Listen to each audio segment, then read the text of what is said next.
El tema que abordaremos en esta ocasión será fisiología gastrointestinal.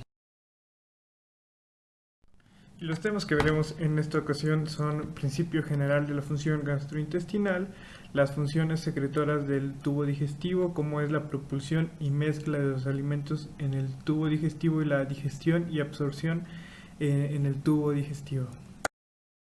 Como sabemos, el aparato digestivo degrada los alimentos de manera que las células del organismo puedan absorberlos y utilizarlos.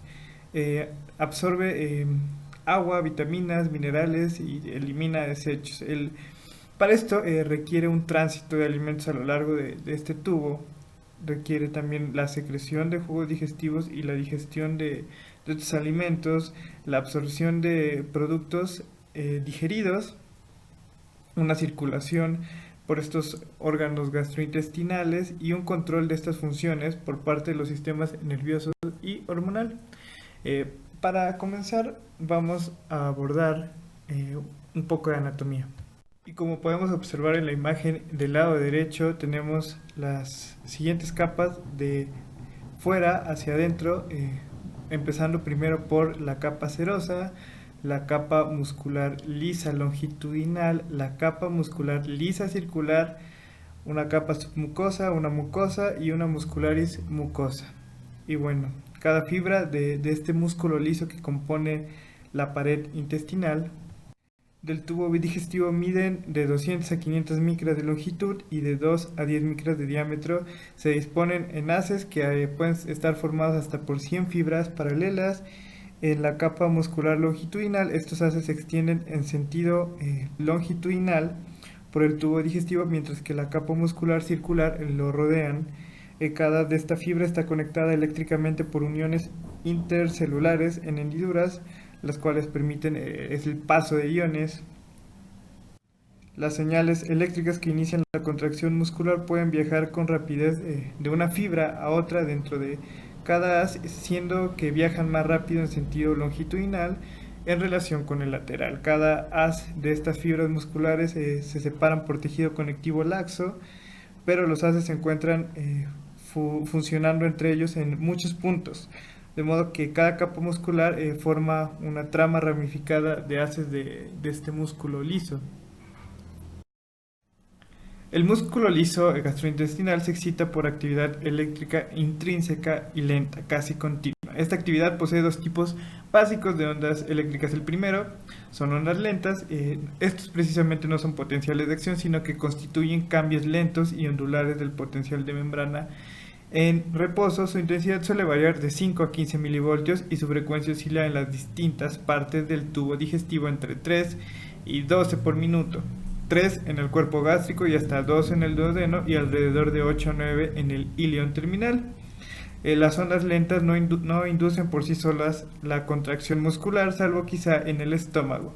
Sí controlan por sí sola la aparición de potenciales intermitentes de espiga y estos a su vez producen la contracción muscular. En segundo caso, tenemos los potenciales en espiga. Estos sí son verdaderos potenciales de acción. Se producen cuando el potencial de reposo de la membrana alcanza un valor más pasivo que menos 40 milivoltios. La frecuencia suele oscilar entre 1 y 10 espigas por segundo. Duran de 10 a 40 veces más que los potenciales de acción de las fibras musculares y cada espiga llega a prolongarse de 10 a 20 milisegundos. El potencial de acción del músculo gastrointestinal facilita la entrada en grandes cantidades de iones calcio junto con menor cantidad de iones de sodio por los canales de calcio-potasio, el cual su cierre y apertura es más lenta que los canales de sodio de las fibras nerviosas. Normalmente el valor medio del potencial de membrana en reposo es de menos 56 milivoltios. Cuando el potencial se hace menos negativo se denomina despolarización. Las fibras musculares se excitan con más facilidad. En cuanto el potencial se hace más negativo se denomina hiperpolarización y las fibras se tornan menos excitables. Los factores que despolarizan la membrana pueden ser la distensión del músculo, la estimulación con acetilcolina, la estimulación por los nervios simpáticos, la estimulación por los distintas hormonas gastrointestinales específicas y los factores que hiperpolarizan la membrana pueden ser el factor de la noradrenalina y la adrenalina sobre la membrana de las fibras, la estimulación de los nervios simpáticos que secretan noradrenalina en sus fibras terminales. El tubo digestivo posee un sistema nervioso propio llamado sistema entérico, y este se encuentra en su totalidad en la pared del esófago hasta el ano y controla los movimientos y secreciones gastrointestinales, y está formado esencialmente por dos plexos, como vemos del lado izquierdo en la imagen. El primero es el plexo mientérico o de Auerbach. Este está, como vemos, externo, situado en la capa longitudinal y circular, y el segundo es el plexo submucoso o de Meissner, que podemos ver que está un poco más interno. Vemos que las características que posee este plexo mientérico de Auerbach es que rige los movimientos gastrointestinales. Los efectos principales de su estimulación son el aumento de la contracción tónica de esta pared intestinal, el aumento de la intensidad de las contracciones rítmicas, un ligero aumento en la frecuencia también de estas contracciones, y un aumento también de la velocidad de conducción de excitación a lo largo del intestino. Este sistema es tanto excitador como inhibidor, y esta función inhibidora es por el polipéptido intestinal vasoactivo o algún otro neurotransmisor. Lo que pasa es en una función inhibidora es que se relajan los esfínteres musculares intestinales. Podemos apreciar en pantalla los principales neurotransmisores liberados por las neuronas entéricas, y si bien no se conocen sus funciones específicas, podemos decir que la acetilcolina suele estimular la actividad gastrointestinal y la noradrenalina casi siempre la inhibe, como sucede con la adrenalina. Control hormonal de la motilidad gastrointestinal. Estas hormonas son liberadas a la circulación portal. Tenemos en primer caso la gastrina, que es secretada por las células G del antro gástrico en respuesta a la ingestión de alimentos. Y su acción fundamental será la estimulación de la secreción de ácido gástrico y el crecimiento de la mucosa. Tenemos también la colecistocinina, secretada por células y de la mucosa del duodeno y yeyuno, la cual potencia la motilidad de la vesícula biliar para expulsar la bilis hacia el intestino delgado a fin de facilitar la digestión y absorción. También inhibe la contracción gástrica, por lo tanto estimula el vaciamiento de la vesícula biliar, retrasando el del estómago, permitiendo una digestión adecuada de grasas en la parte alta del intestino. También inhibe el apetito, enviando señales por medio del nervio vago a los centros de alimentación del encéfalo. En tercer lugar tenemos la secretina, que procede de las células S de la mucosa del duodeno y se libera en respuesta al jugo gástrico ácido que alcanza el duodeno procedente del estómago a través del píloro. Y pues su acción es estimular la secreción pancreática de bicarbonato para neutralizar el ácido en el intestino delgado. Esta también inhibe la secreción gástrica. Tenemos también el péptido inhibidor gástrico, que es secretado en la mucosa de la parte alta del intestino delgado, y esta hormona es secretada en respuesta a ácidos grasos, aminoácidos y carbohidratos. Su acción principal es reducir levemente la motilidad del estómago, retrasando así el vaciamiento gástrico sobre el duodeno cuando ya la parte alta está repleta de alimentos.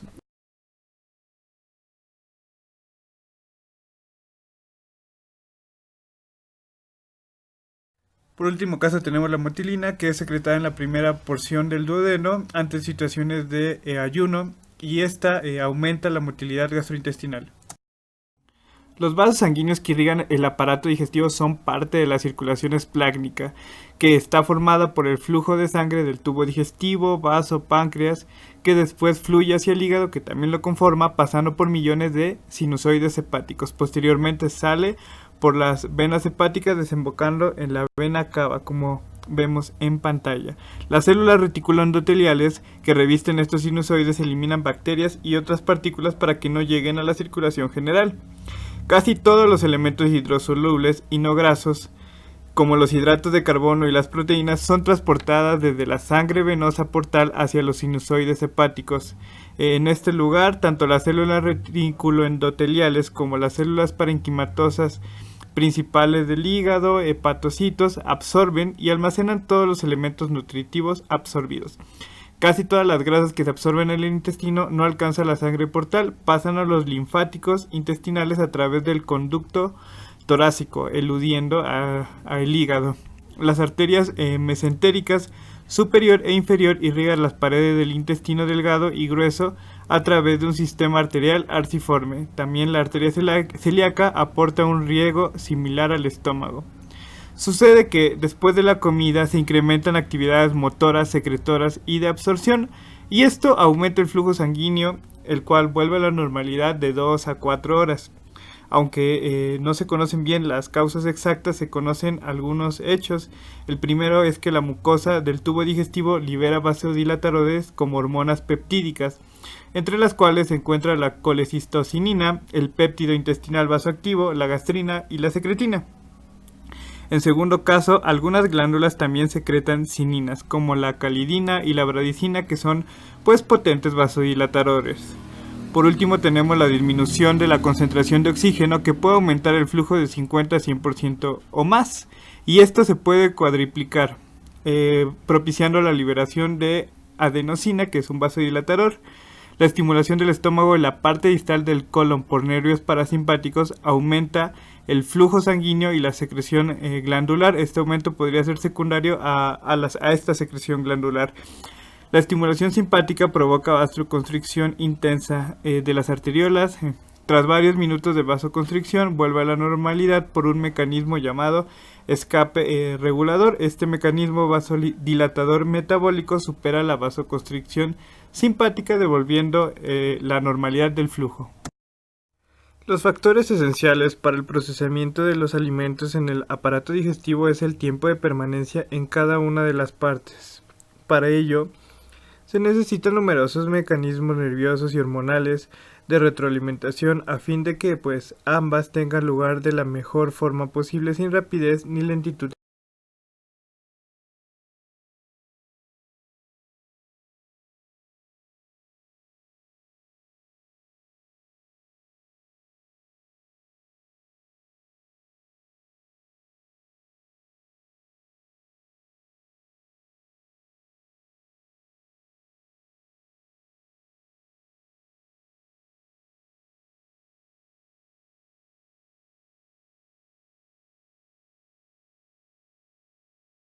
El primer mecanismo del que vamos a hablar es la masticación. Como sabemos, los dientes están diseñados de forma que las piezas anteriores, o sea los incisivos, cortan, mientras que las posteriores, o sea los molares, ejercen la acción de triturar. La mayor parte de los músculos de la masticación están inervados por el quinto par craneal, o sea el trigémino. Gran parte del proceso de masticación se debe a el reflejo de masticación. La presencia del bolo alimenticio en la boca desencadena primero el reflejo inhibidor de los músculos de la masticación, por lo que la mandíbula desciende. Esta caída inicia un reflejo de distensión de los músculos mandibulares que inician una contracción de rebote. La mandíbula se eleva automáticamente para ocluir los dientes y al mismo tiempo el bolo se comprime de nuevo contra el revestimiento mandibular. Con cada caída de la mandíbula un nuevo rebote y etc. Y así se sigue repitiendo.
En la deglución está implicada la faringe y, como sabemos, este ejecuta una función respiratoria y no deglutoria.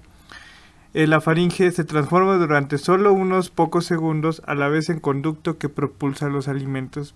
Veremos que la deglución se puede dividir en varias fases. La primera es la fase voluntaria, que inicia el proceso de deglución. La segunda es la fase faríngea involuntaria, que consiste en el paso de los alimentos hacia el esófago a través de la faringe. En tercero tenemos la fase esofágica, también involuntaria, que facilita el paso de los alimentos desde la faringe hacia el estómago.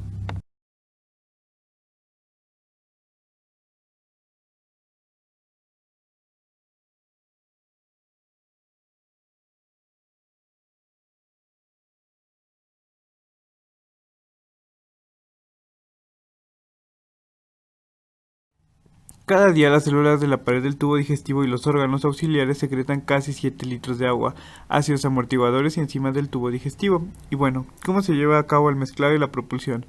Pues la contracción y relajación alternadas del músculo liso de la pared del tubo digestivo mezcla los alimentos y secreciones, además los impulsa en dirección al ano.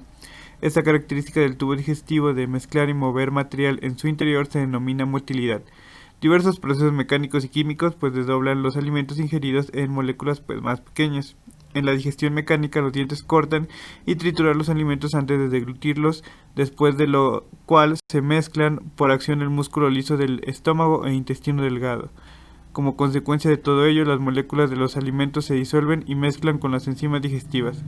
En la digestión química, las moléculas grandes de hidratos de carbono, carbohidratos, lípidos, proteínas y ácidos nucleicos de los alimentos, que se dividen en otras más pequeñas por hidrólisis.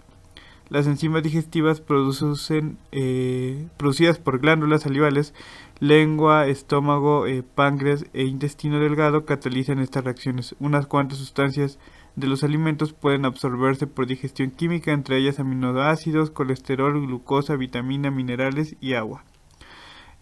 Durante la fase de absorción, los líquidos secretados y las moléculas pequeñas de iones producto de la digestión entran a las células epiteliales, que revisten la luz del tubo digestivo por transporte activo o difusión pasiva.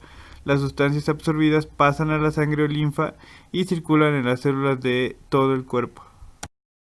Durante la defecación, los desechos, sustancias no digeribles, bacterias, células que se desfacelan del revestimiento del tubo digestivo y materiales digeridos que no fueron absorbidos salen del cuerpo por el ano en forma de heces. Tenemos también que, por ejemplo, el recto casi nunca contiene heces y se debe a la presencia a unos 20 centímetros del ano.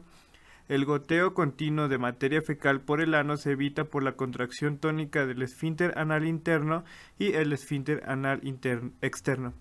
Los reflejos de la defecación se producen cuando las heces penetran en el recto. La distensión de la pared rectal emite señales aferentes que se propagan por el plexo mientérico, iniciando ondas peristálticas en el colon descendente, el sigma y el recto, que impulsan las heces hacia el ano. En toda la longitud del tubo digestivo, las glándulas secretoras cumplen dos funciones fundamentales. La primera es que, gracias a estas, la mayoría de las regiones desde la boca hasta el ano secretan enzimas digestivas, y la segunda es que las glándulas mucosas desde la boca hasta el ano aportan moco para la lubricación y protección de todas las regiones del tubo digestivo.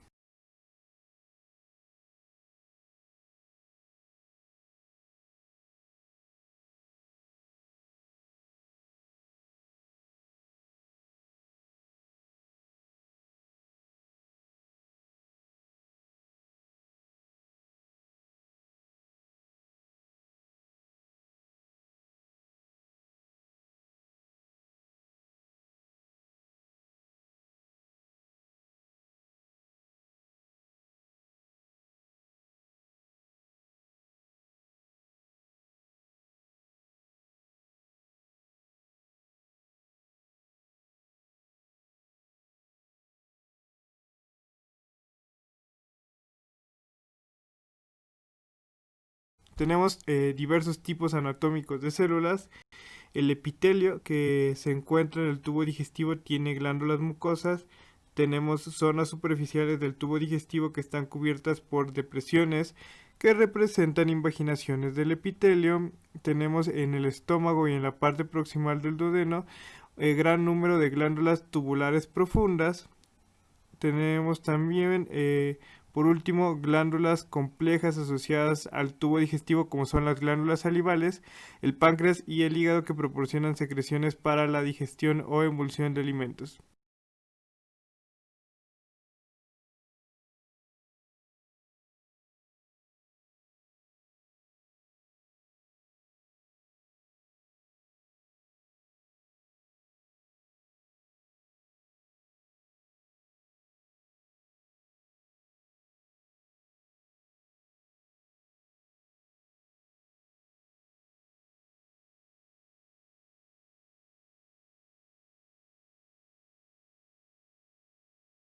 Tenemos también diversas secreciones que ayudan al correcto mecanismo del sistema digestivo, empezando por el moco, y esta es una secreción densa compuesta fundamentalmente por agua, electrolitos y una mezcla de varias glucoproteínas formadas a su vez por varios polisacáridos.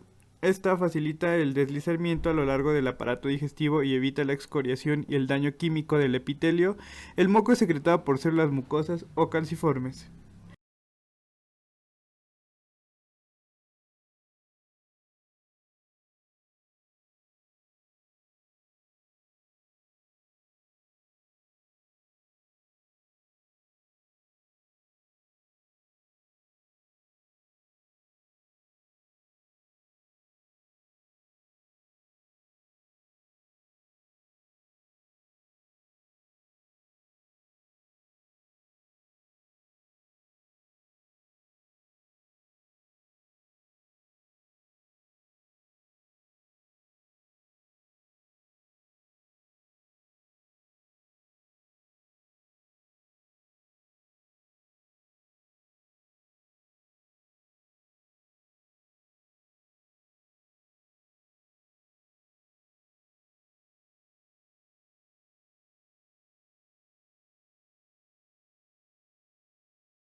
Respecto a la secreción de saliva, tenemos que esta es principalmente por tres glándulas: la parótida, la submaxilar y la sublingual, con una secreción diaria de 1000 mililitros diarios.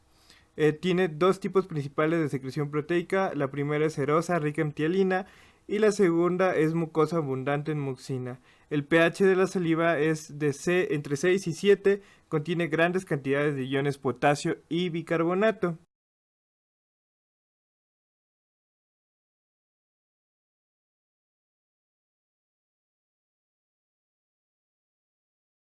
En la secreción gástrica se tiene dos tipos de glándulas: las oxínticas en 80% y las pilóricas en un 20%. Las oxínticas secretan ácido clorhídrico, pepsinógeno, factor intrínseco y moco. Las pilóricas producen moco y la hormona gastrina. Tenemos también que por su parte la secreción de ácido clorhídrico es por parte de las células parietales de las glándulas oxínticas y se activa por la bomba de protones, hidrógeno, potasio y ATP-ASA. Convierte el pepsinógeno en pepsina. La secreción y activación del pepsinógeno es por las glándulas pépticas o principales. Se activan con el ácido clorhídrico. Su forma activa es la pepsina, que es una enzima proteolítica que actúa en un pH de 1.8 a 3.5. Respecto a la secreción del factor intrínseco, es por las células parietales. Es esencial para la absorción de la vitamina B12. Se absorbe en el ilion, su ausencia causa anemia perniciosa. Y por parte de las células mucosas superficiales, que secretan moco muy viscoso y cubre la mucosa del estómago, sirve como protector gástrico por su alcalinidad. Y vemos que la estimulación de la secreción de ácido gástrico es por las glándulas pilóricas, por la histamina secretada por las células, y esta histamina estimula las células parietales para liberar ácido clorhídrico. Los acinos pancreáticos secretan enzimas digestivas. Tanto los conductos pequeños como más grandes liberan grandes cantidades de bicarbonato sódico. El producto combinado de bicarbonato sódico y enzima fluye por el conducto pancreático, que se une al conducto colédoco antes de desembocar en la papila de Vater. Este también secreta insulina en la sangre por los islotes de Langerhans. El bicarbonato desempeña una función neutralizadora del quimo que procede del estómago. Las enzimas proteolíticas más importante del páncreas son la tripsina, la quimiotripsina y la carboxipolipeptidasa. La tripsina y la quimiotripsina degradan las proteínas a péptidos. La carboxipolipeptidasa degrada algunos péptidos a sus aminoácidos. La amilasa pancreática digiere los hidratos de carbono. Las enzimas principales que digieren grasas son la lipasa pancreática, que hidroliza grasas neutras a ácidos grasos y monoglicéridos, la colesterol-esterasa, que hidroliza los ésteres de colesterol, y la fosfolipasa, que separa ácidos grasos de los fosfolípidos. Enzimas proteolíticas se activan en la luz del intestino delgado gracias al inhibidor de la tripsina. Al contrarrestar este efecto, las secreciones pancreáticas se activan con rapidez, digiriendo el páncreas. Los tres estímulos básicos para la secreción pancreática son la acetilcolina, la colecistocinina y la secretina. Y las fases de la secreción pancreática son la cefálica, la gástrica y la intestinal.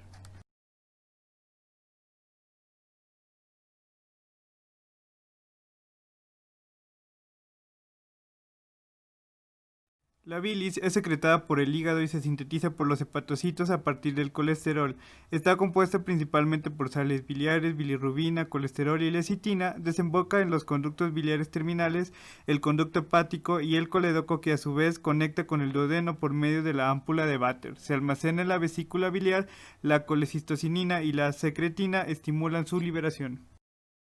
En la secreción del intestino delgado, las glándulas de Brunner secretan un moco alcalino para protección del duodeno. Las criptas de Leverkusen secretan líquido extracelular casi puro y, como sabemos, la función principal del intestino delgado es absorber nutrientes. En el caso de la secreción del intestino grueso, sabemos que también hay gran cantidades de criptas de Leverkusen y no tiene vellosidades, contiene células que solo secretan moco. El moco de esta región lo protege de excoriaciones y proporciona un medio adherente que mantiene unida a la materia fecal. En la digestión, después de ingerir los alimentos y que entran en el estómago, se producen movimientos peristálticos cada 15 a 25 segundos y son llamados ondas de mezcla. Estas ondas almacenan los alimentos, lo mezclan con las secreciones de las glándulas gástricas y lo reducen a un líquido llamado quimo. Mientras llega a la digestión, las ondas de mezcla se hacen más vigorosas, comenzando en el cuerpo del estómago e intensificándose a medida que llegan al píloro. El esfínter pilórico normalmente se mantiene cerrado cuando los alimentos llegan al píloro. Cada onda expulsa periódicamente 3 mililitros de quimo hacia el duodeno a través del esfínter pilórico, y este se le conoce como vaciamiento gástrico. La mayor parte del quimo vuelve hacia el cuerpo del estómago, donde las ondas de mezcla continúan. La onda siguiente empuja el quimo hacia adelante y fuerza sus salidas hacia el duodeno. Esos movimientos hacia adelante y hacia atrás del contenido gástrico son los responsables de la mezcla en el estómago. Los alimentos permanecen en el fundus alrededor de 1 hora sin mezclarse con el jugo gástrico. Durante este tiempo, la digestión por la amilasa salival continúa. Poco después, el quimo se mezcla con el jugo gástrico ácido, que inactiva a la amilasa salival y activa a la lipasa lingual, la cual comienza a digerir los triglicéridos en ácidos grasos y diglicéridos. Mecanismos básicos para la absorción: esta se da a través de la mucosa gastrointestinal por transporte activo, difusión o simplemente mediante arrastre de disolvente. En el intestino delgado se absorbe cada día varios gramos de hidrato de carbono, 100 a más gramos de grasa, 50 a 100 gramos de aminoácidos, 50 a 100 gramos de iones y 7 a 8 litros de agua. El intestino delgado normal tiene aún mayor capacidad y el intestino grueso absorbe más agua e iones, pero muy pocos nutrientes. Los hidratos de carbono se absorben en forma de monosacáridos, solo una pequeña parte en disacáridos y casi ninguna parte en moléculas mayores. Los monosacáridos absorbidos son la glucosa, que representa más del 80% de calorías procedentes de los carbohidratos, y el otro 20% de monosacáridos es la galactosa, derivada de la leche, y la fructosa, derivada del azúcar. El procedimiento de absorción es por transporte activo. En cambio, las proteínas son moléculas de péptidos o de aminoácidos que se unen a la membrana de la microvellosidad celular con la proteína de transporte específica, que requieren también su unión al sodio para el transporte. Las grasas se digieren hacia monoglicéridos y ácidos grasos. Se disuelven en la porción lipídica central de las micelas de las sales biliares. Eso es todo, muchas gracias por su atención.